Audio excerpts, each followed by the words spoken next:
Hello friends, welcome back to my channel Ponnuru Lakshmi blogs. ఎలా ఉన్నారండి? అందరు బాగున్నారా? మేము కూడా చాలా చాలా బాగున్నాం. ఏ పండగ వచ్చినా స్పెషల్గా చేసుకునే నేతి బొబ్బట్లు చూపిస్తాను. పర్ఫెక్ట్ కొలతలతో బొబ్బట్లు చేయడం రాకపోయినా సరే ఇలా చేయండి, చాలా చక్కగా వస్తాయి. నేను కూడా నాకు ఫస్ట్ వచ్చిండేది కాదు, మా పక్కింటి వాళ్ళని అడిగి తెలుసుకుని చేశాను. చాలా చాలా బాగా వచ్చినాయి. మరి మీకు కూడా చూపించాలని వీడియో చేశాను. 1 కప్పు గోధుమ పిండి, 1 కప్పు మైదా పిండి, 2 స్పూన్లు సన్నటి బొంబాయి రవ్వ దొరుకుతుంది మార్కెట్లో, అది వేయండి. లేకపోయినా పర్వాలేదు. ఒక టేస్ట్కి తగినంతగా ఉప్పు వేయాలి. కలర్ బాగుండాలంటే కొంచెం పసుపు వేసుకుంటే చూడడానికి కలర్ చాలా బాగుంటాయి బొబ్బట్లు. ఇప్పుడు దీనిలో 2 స్పూన్లు కొంచెం ఆయిల్ వేయాలి. ఆయిల్ వేసేసి ఒక్కసారి మొత్తం అంతా మిక్స్ చేసేసి కొంచెం కొంచెంగా వాటర్ వేసుకుంటూ మనం చపాతీ పిండి కలుపుతాం కదా, దానికన్నా ఇంకొంచెం మెత్తగా స్మూత్గా కలపాలి. ఇలా మొత్తం అంతా కలిపేసిన తర్వాత పైన 2 స్పూన్ల నెయ్యి యాడ్ చేసేసి బాగా మర్దన చేసుకుంటూ చక్కగా పిండి అంతా శుభ్రంగా మొత్తం ఈవెన్గా కలిపేసేసి మూత పెట్టి 1 గంట నుంచి 2 గంటల వరకు నానబెట్టుకోవాలి. మినిమం 1 గంట నానబెట్టండి. లేదు అంటే టైం ఉంటే ఇంకొంచెం నానబెట్టినా కూడా బాగుంటాయి, స్మూత్గా వస్తాయి. ఇప్పుడు కుక్కర్లోకి 1 గ్లాసు పచ్చెనపప్పు తీసుకుంటున్నాను. మనం 2 కప్పులు క్వాంటిటీ వేసినప్పుడు 1 కప్పు క్వాంటిటీ సరిపోతుంది. ఇప్పుడు దీనిలో 3 గ్లాసులు శుభ్రంగా కడిగేసిన తర్వాత 3 గ్లాసులు వాటర్ని యాడ్ చేస్తున్నాను.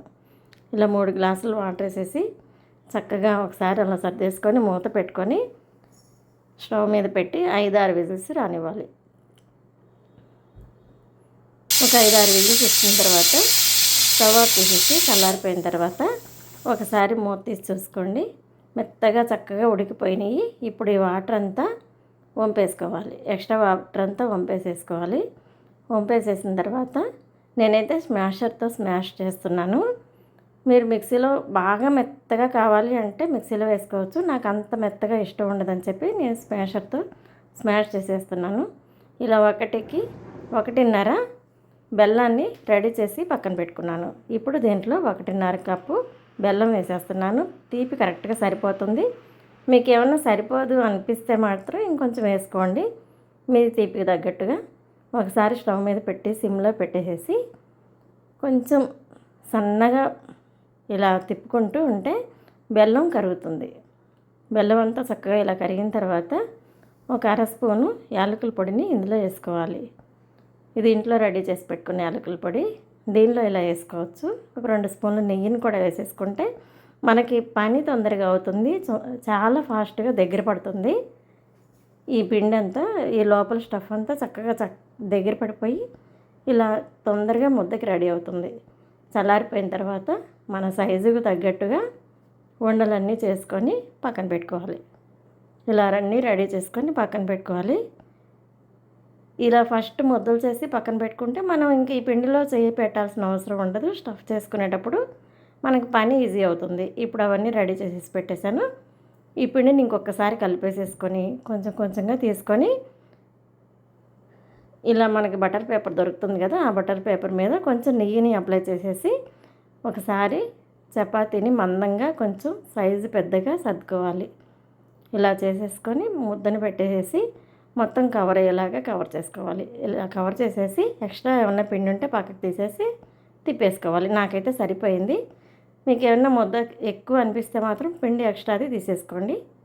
ఇలా చపాతీ కర్రతో బాగా గట్టిగా కాకుండా ఇలా మెల్లగా పైన ఇలా ఒత్తుకుంటూ రౌండ్గా చేసేసుకోవాలి. ఇలా రౌండ్గా బొబ్బట్టు తయారైపోయింది. పెనం పెట్టాను, పెనం కాలిపోయింది. ఈ బొబ్బట్టును తీసి పెనం మీద వేసేస్తున్నాను.